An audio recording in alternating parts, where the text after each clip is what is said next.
नमस्कार। लक्ष्मी हिंदी कहानी संग्रह चैनल में आप सभी का स्वागत है। मेरी बेटी थोड़ा कम दिमाग की थी। वह सारा दिन सड़कों पर टहलती रहती। एक दिन मेरे पति ने तंग आकर मेरी बेटी की शादी एक भिखारी से कर दी, तो वह भिखारी न जाने मेरी बेटी को लेकर कहाँ गायब हो गया। वह कभी मुड़कर मेरी बेटी को वापस घर नहीं लाया। कई साल गुजर गए, फिर मेरे पति पैरालाइज की वजह से बिस्तर पर लग गए। अपने पति की दवाई कराने के लिए मैं सड़कों पर भीख मांगने लगी। एक दिन जब मैं भीख मांग रही थी, तभी किसी ने मेरे हाथ पर हजारों रुपए की गड्डी थमा दी। जब मैंने ऊपर देखा तो मेरे पैरों तले जमीन ही खिसक गई, क्योंकि मैं बहुत खुश थी जब मैंने एक बेटी को जन्म दिया था। काफी दिन सोचने के बाद मैंने उसका नाम शगुन रखा। औलाद जिंदगी को पूरा कर देती है। मैं और मेरे पति बहुत ही खुश थे, लेकिन एक चीज मैं हमेशा नोट करती थी कि मेरी बेटी सभी बच्चों की तरह रोती और खेलती नहीं थी। वह बहुत ही सुस्त रहती थी। जब वह पढ़ने के काबिल हुई तब भी उसका यही हाल था। वह ना ही कोई शरारत करती और जहाँ बैठा दो वहीं घंटों बैठी रहती थी। मुझे हैरानी तो उस दिन हुई जब मैंने उसे एक डॉक्टर को दिखाया तो उसने बताया कि आपकी बेटी दिमागी रूप से बहुत कमजोर है। मैं तो यह सब सुनकर दंग रह गई थी, क्योंकि मेरी बेटी के अंदर कुछ भी सोचने समझने की शक्ति नहीं थी और मेरे लिए यह बहुत बड़े दुख की बात थी, क्योंकि मेरी डिलीवरी के वक्त ही डॉक्टर ने बता दिया था कि मैं दूसरे बच्चे को जन्म नहीं दे सकती। जैसे जैसे समय गुजर रहा था वैसे वैसे मेरी बेटी की बचकानी हरकतें शुरू हो गई थी। वह 15 साल की हो गई थी, लेकिन उसका दिमाग किसी 5-6 साल के बच्चे जैसा था, क्योंकि जैसे बच्चे अजीबोगरीब हरकतें करते हैं, ठीक उसी तरह मेरी बेटी भी करती थी। मैं पूरा दिन उसकी बिखरी हुई चीजें समेटने में ही गुजार देती थी। मैं उसे बार बार दुपट्टा ओढ़ाती, क्योंकि अब वह बड़ी हो गई थी, लेकिन वह मेरी बात नहीं समझती और दुपट्टे को उतार कर फेंक देती और दोपहर होते ही वह बैट बॉल लेकर घर से निकल जाती। मैं उसे बहुत समझाती कि अब वह छोटी नहीं है, अब उसे घर पर ही रहना चाहिए, लेकिन वह बच्चों की तरह जिद करने लगती। एक बार वह मेरे साथ बाजार गई थी और उसने मुझसे कहा था कि मुझे खिलौने खरीदने हैं, तो मैंने भी हामी भर ली थी कि मैं उसे खिलौने खरीद दूंगी, मगर मेरे पास पैसे खत्म हो गए थे। लेकिन मेरी बेटी खिलौने देखकर किसी छोटे बच्चे की तरह जिद करने लगी कि मुझे खिलौने अभी चाहिए। मैंने उसे बहुत समझाया कि मेरे पास अब पैसे खत्म हो गए हैं, मैं उसे कल खिलौने खरीद दूंगी, लेकिन वह तो कुछ मानने को तैयार ही नहीं थी। उसने जोर जोर से जमीन पर पैर पटकने शुरू कर दिए।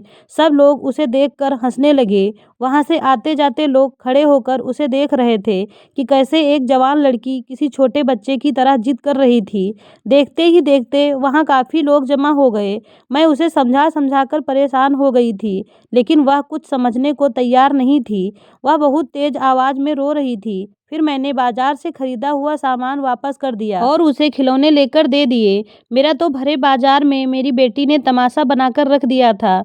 इसके बाद तो मैं जब भी कहीं जाती तो उसे घर में बंद कर देती थी, लेकिन अब वह बड़ी हो गई थी, इसीलिए दीवारें लांघ कर वह बाहर निकल जाती थी। वह कभी तो पड़ोस में लगे हुए इमली के पेड़ पर चढ़कर इमली तोड़कर खाने लगती, तो कभी बाहर खेल रहे बच्चों के साथ मारपीट करने लगती। कभी छत पर जाती तो उड़ती हुई पतंगों को देखती। एक बार एक पतंग कट गई तो यह देखकर मेरी बेटी जैसे उस पतंग की दीवानी हो गई थी।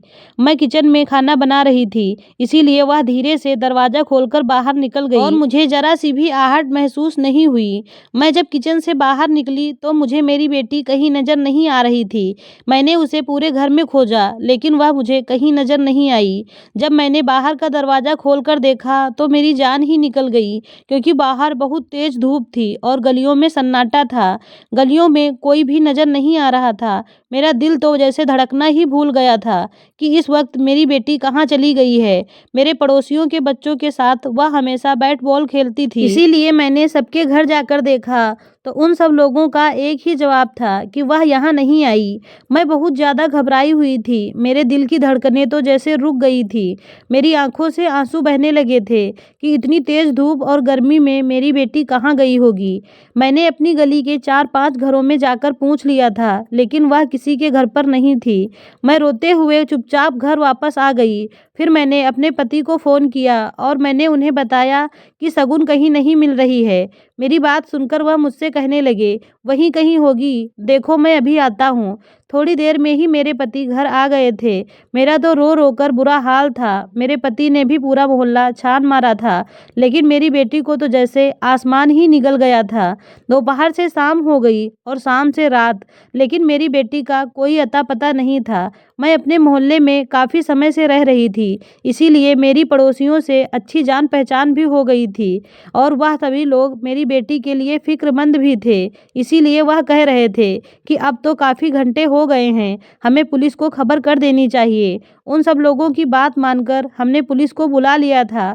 वह मेरी बेटी की तस्वीरें देखने लगे और उन्होंने कहा, जब आपकी बेटी पागल थी तो आपको उसे कमरे में बंद करके रखना चाहिए था, क्योंकि उस पागल लड़की को क्या होश कि वह कहाँ चली गई है। अब हम एक एक के घर में तलाशी तो बिल्कुल नहीं ले सकते। मेरे तो जैसे दिमाग ने काम करना ही बंद कर दिया था।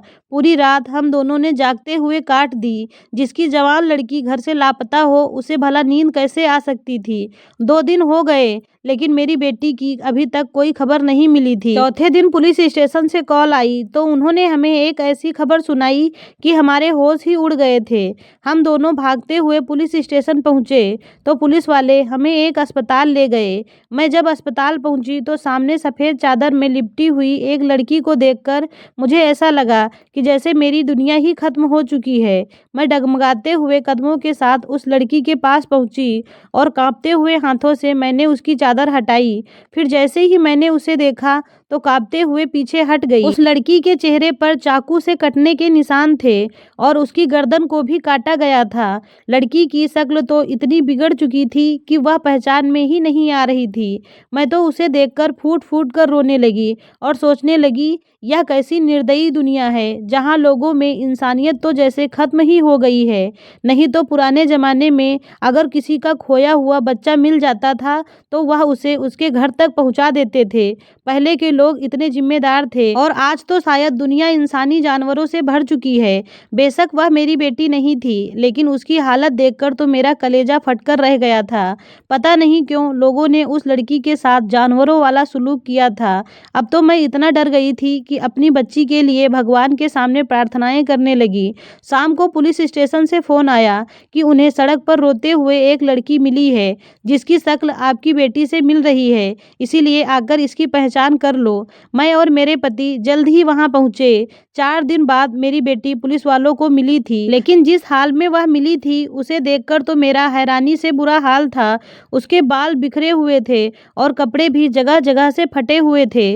वह बहुत डरी हुई एक कुर्सी पर बैठी थी। मुझे देखकर मेरी तरफ आई और मेरे गले लगकर रोने लगी और रोते हुए बार बार हिचकियों के साथ एक पुलिस ऑफिसर की तरफ इशारा कर रही थी, जैसे वह कुछ बताना चाहती हो। लेकिन उस पुलिस वाले को देखकर वह मेरे से चिपक जाती। मैं उसे अपने साथ लेकर घर आ गई, उसे खाना खिलाया और नहलाया। वह मेरे गले लगकर अभी भी रोए जा रही थी और मुझसे कहने लगी, माँ मैं उस दिन छत पर उड़ती हुई पतंगों को देख रही थी कि तभी उसमें से एक पतंग कट गई तो मैं उसे लेने के लिए उसके पीछे भागी। जहाँ जहाँ वह पतंग उड़ती गई मैं उसके पीछे भागती रही।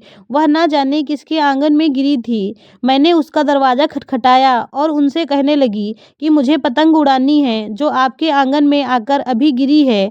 उस समय घर में एक लड़का मौजूद था। मेरी बेटी को देखकर उस लड़के की नीयत खराब हो गई थी, इसीलिए वह मेरी बेटी को अंदर ले गया और कहने लगा कि वह उसे पतंग लेकर देगा और टॉफ़ी भी देगा। यह सब सुनकर मेरी बेटी बहुत खुश हो गई और उसके घर चली गई। लेकिन उस हैवान रूपी इंसान ने मेरी बेटी को अपनी हवस का निशाना बनाया और फिर पतंग देकर उसे अपने घर से बाहर निकाल दिया।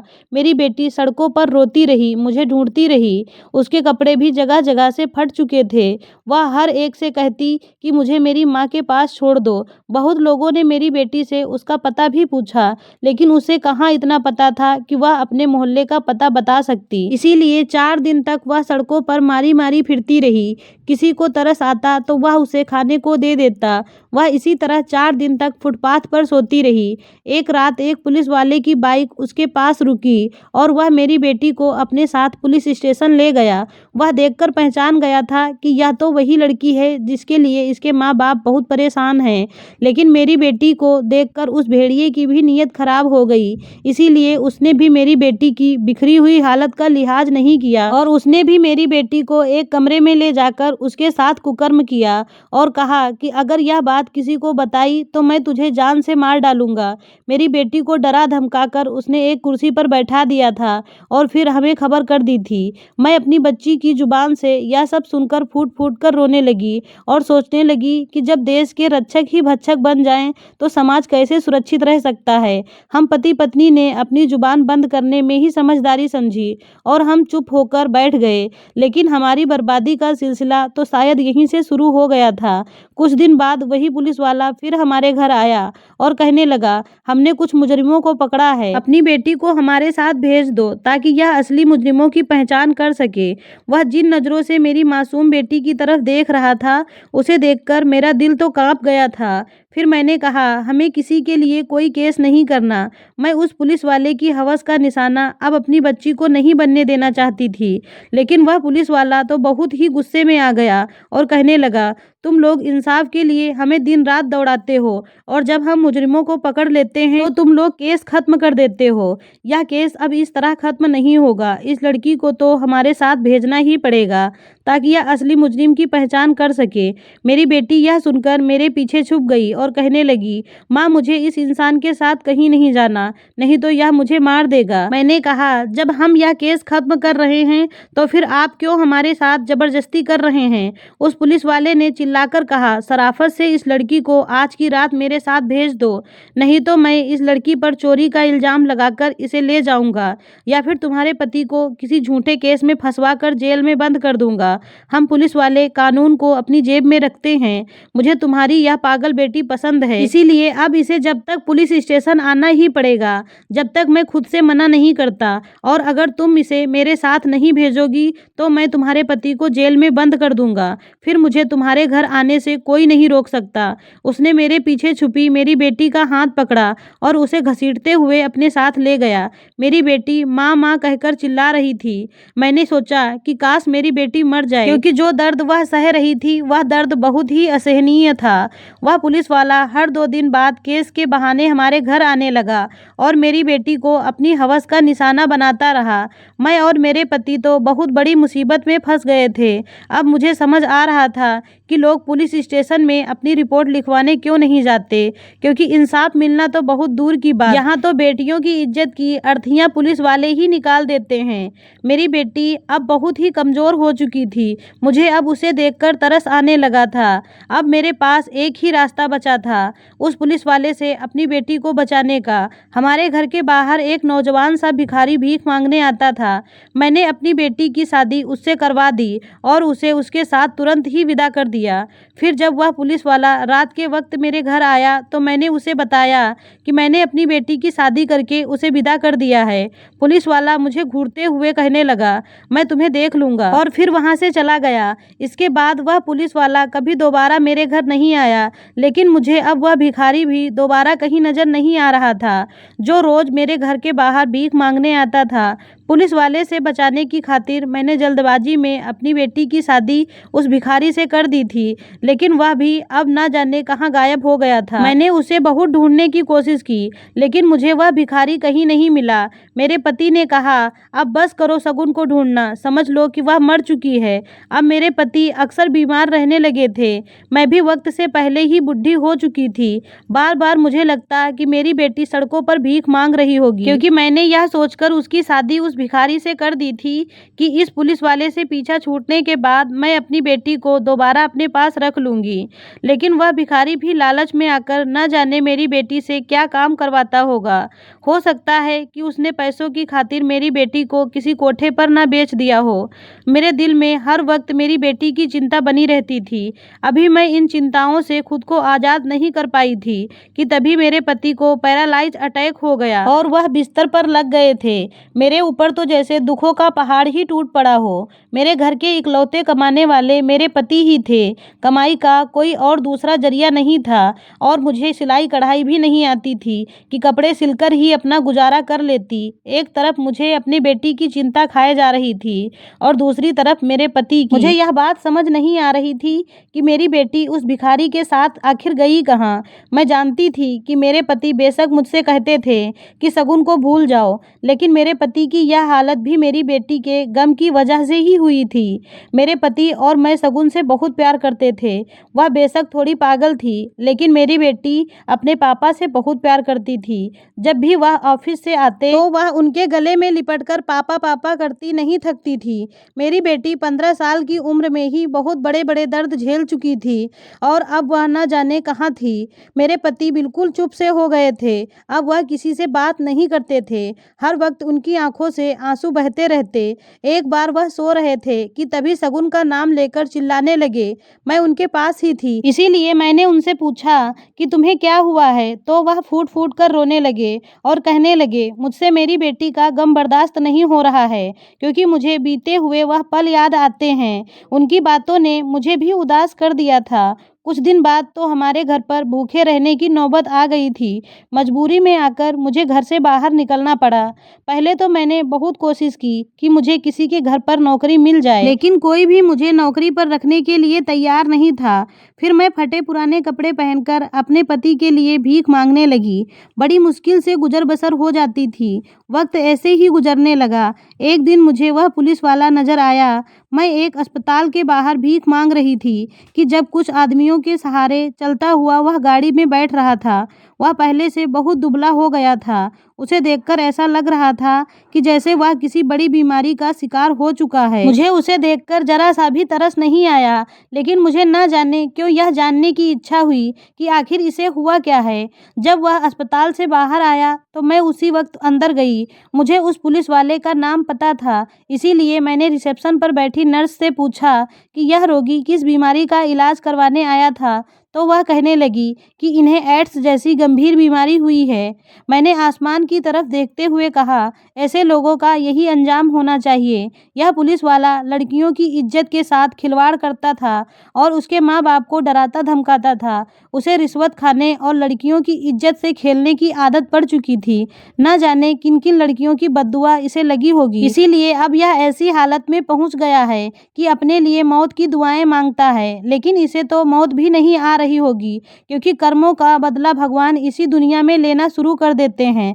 आसान नहीं होता किसी को खून के आंसू रुलाना, क्योंकि भगवान की लाठी में कोई आवाज नहीं होती। अगर वह जालिम इंसान की डोरी को ढीला कर देते हैं तो इसका मतलब यह नहीं कि वह उसका इंसाफ नहीं करेंगे, क्योंकि भगवान जब उस इंसान की डोरी को दोबारा से खींचते हैं तो उसे संभलने तक का मौका नहीं देते।